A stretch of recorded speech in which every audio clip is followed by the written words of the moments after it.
think C-3PO and R2-D2 are getting tired of appearing in every Star Wars property they possibly can? Are they being held against their will? Like, how are they doing? I just want to know.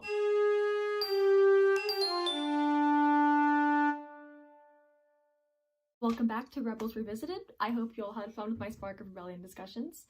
As per request, I actually have a hashtag for this now. It's hashtag Star Wars Rebels Revisited. Basically, if you guys are doing your own rewatches and you post anything about it and you want to join in on my fun, you can tag your posts. Alright, now let's get into it. Droids in Distress. Revisited. First of all, a quick moment of appreciation for Chopper the Murder Droid. Oh, Chopper. That moment also contains two of the most important images of all time to me personally, which is this one and this one. Okay, now the real first of all. The cameos in this one are a lot of fun. R2 and 3PO are always a welcome presence, but there are more fun cameos. It was so fun to see an RX droid and a Star Speeder. I'm a bit of a Disney Parks fan, so that was really fun for me. The way he sassily puts his shades down, iconic. And I'm always excited to see Bail Organa. Don't even lie to me, that moment got you hyped. I loved the touch of Bail quoting a Jedi saying and Kanan recognizing it. It was a nice subtle way to show Kanan that there are other people on his side in the galaxy and that there are other people who somehow have connections to the Jedi. Okay, the planet they go to, Gorel, is like really pretty. Look at the sky. Some really nice visuals here. The way that this show deals with trauma head on is great.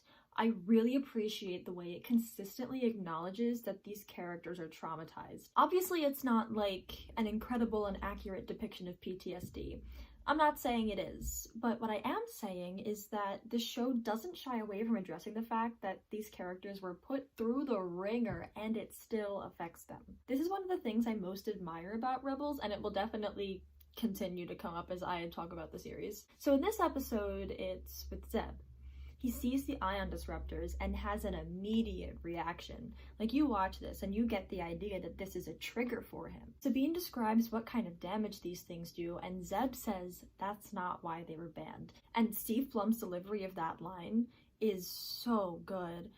He drops all the usual brassiness of Zeb and just sounds so haunted. Zeb remains agitated for the rest of the episode, and it becomes apparent that this is the purpose of the episode, to show us this part of Zeb as a character. Rebels is a really good example of a character-driven show, and that's clear even in early episodes like this one. To continue in the character vein, I love the little details that establish how close and comfortable these characters are with each other.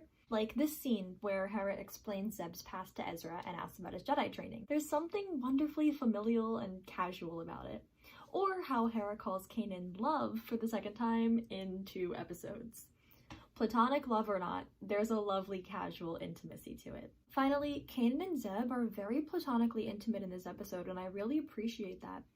Kanan isn't afraid to get close to Zeb to give him comfort, and Zeb doesn't feel uncomfortable accepting that from Kanan. It's just normal for them.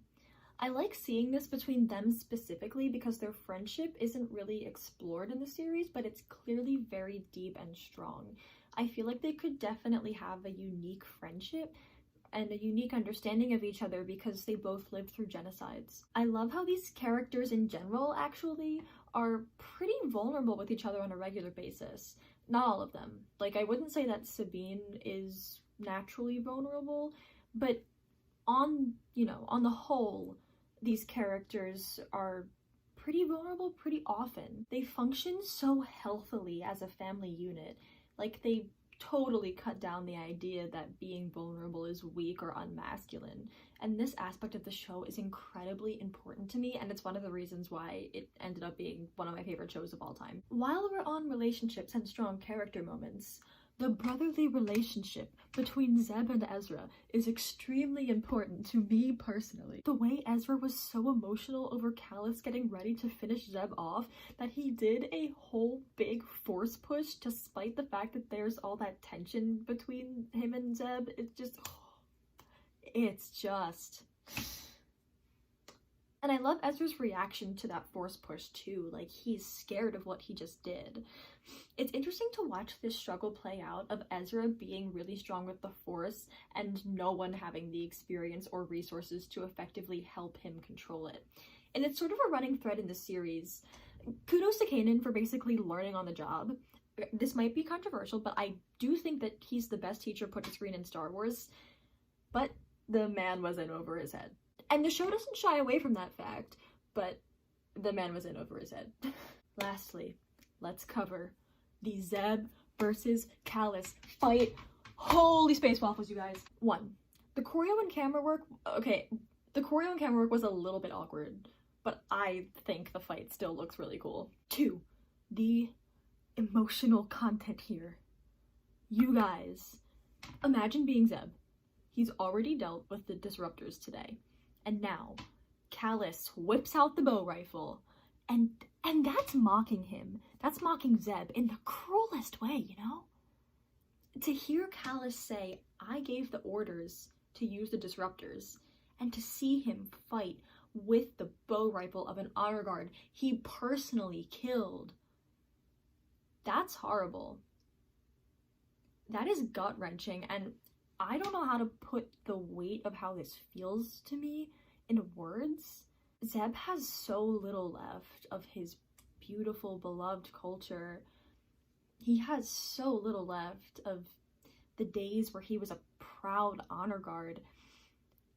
And then to be in a situation like this, to face the man who dismantled all of that, and for that man to have a bow rifle. It's just,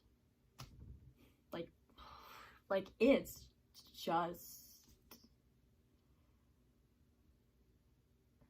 I have a lot of love for Zeb. I really do. I really feel for him.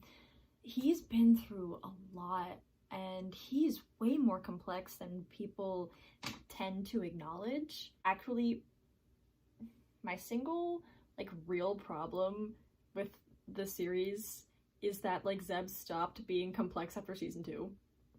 I don't know, maybe it'll feel different when I rewatch it, but that's how I've kind of always felt about the show. But that's a problem for later. Another thing, it's so interesting to watch this fight and know what happens with this story as the series goes on. In this scene, Kallus is straight up cruel. No two ways about it. These two are enemies here, and rightfully so. This is not just Rebel versus Imperial. This is personal. This is about a genocide. This is about wiping out a culture and a people. This is a serious topic, and this is a victim of that versus the man behind it. The weight. How insane is it that these men actually work through these issues? How insane is it that Kallus actually becomes sympathetic after this? How insane is it that they said Kallus did something unforgivable, but is also traumatized, but then actually executed it well? Why is, every single character on the show traumatized? Why does anyone say this show has bad writing? I've seen people say that. Why does anyone say that? All in all, this episode had so much more emotional, character-driven content than I remembered. I really only remembered the first half, and so I kind of lumped it in with Fight or Flight as, entertaining, character building, but not that deep, and I was wrong about that. And that about wraps up my Zeb appreciation hours. I mean, my discussion of Droids in Distress. I hope you enjoyed it. Go ahead and continue the discussion in the comments. Go wild. Have some fun. Go civilly wild. And have some civil fun. Thanks for watching. Keep an eye out for my Fight or Flight discussion. And may the Force be with you always.